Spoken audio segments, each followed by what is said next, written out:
speaker is the UKIP Small and Medium Business spokesman, Mr. Amjad Bashir.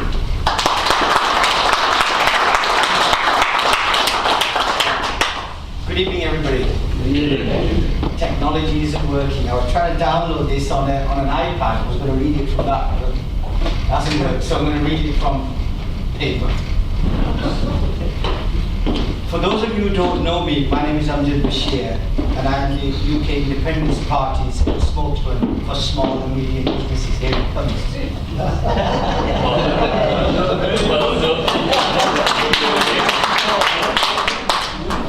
I'm also the candidate for UKIP in the 2014 European elections to represent Yorkshire and North Lincolnshire. Yorkshire, a place that I came to back in 1960.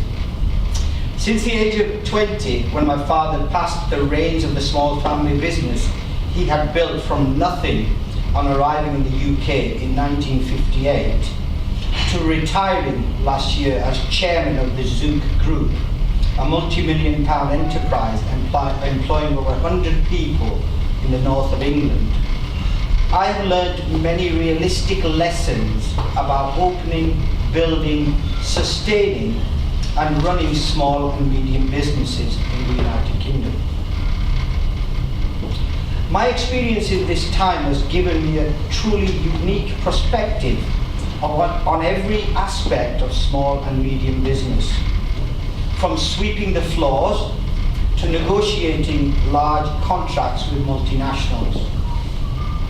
So when I tell you that there has never been a harder time to open a business and trade freely in the UK as a small and medium business person, I don't do so because it's politically expedient or because I have an axe to grind, but instead because it's the simple truth. So why is Mr. Jones, the butcher, Mrs. Smith, the local greengrocer, or our farmers, fishermen, and the raft of other small business people so important to our economy, when the traditional parties will have you believe that big business brings in the money? According to the Federation of Small Businesses, figures compiled in 2013, SME businesses, small and medium enterprises, employed over 14.4 million people in this country and accounted for a turnover of £1,600 billion, covering virtually every industry in the kingdom. In these figures that reveal why small business is so important to the UK, especially when you take into account that over 50% of all employment in this country can be attributed to this sector.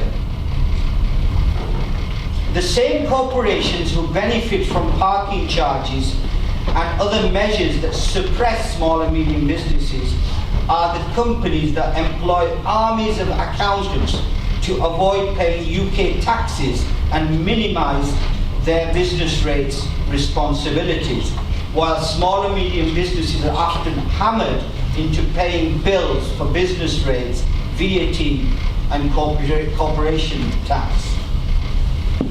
The situation is simply ludicrous. How can a council or the government who receive the majority of these payments expect small and medium businesses to flourish while expecting them to pay business rates and taxes at the same level as a multinational corporation from day one? It is for this reason that I advocate using a sliding scale to identify start-up and small businesses that need help in this area, where business rates and other forms of taxation are calculated on the ability of the business to pay rather than being calculated on the size of the property the business operates from, and on the profits made that often need to be reinvested in business developments. This would be paid for by increasing the amount kept by councils, keep the monies they collect from bigger and more established businesses while streamlining the council's operations, especially in senior management, to reduce their costs. I am also committed in making changes to the UK tax law to make sure that companies of any nationality, both large and small, that trade in the UK are paying a fair and decent level of tax. Other benefits of leaving the EU would also include the scrapping of the green levies introduced by the last Labour government and supported by the coalition, which are currently crippling us, not just businesses. Scrapping the levies and embracing shale gas extraction would go some way to allowing our industry to compete with sunshine economies who currently use every resource at their disposal to reduce energy prices.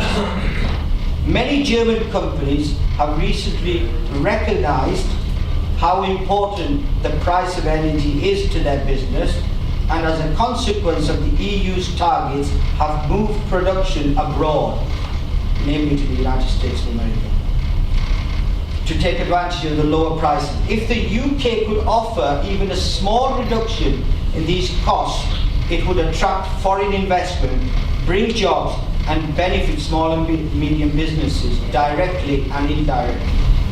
Finally, once the UK is free of the unelected dictators that control the EU, we can get rid of the thousands of balmy rules that hamper our small businesses.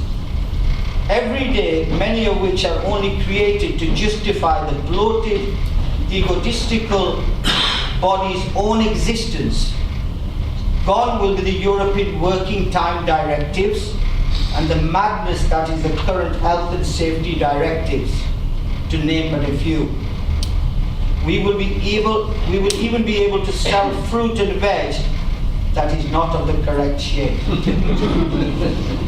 All of this is only possible by voting for the one party that is committed to taking the UK out of the EU for good and regaining our sovereignty. Vote UK. Thank you.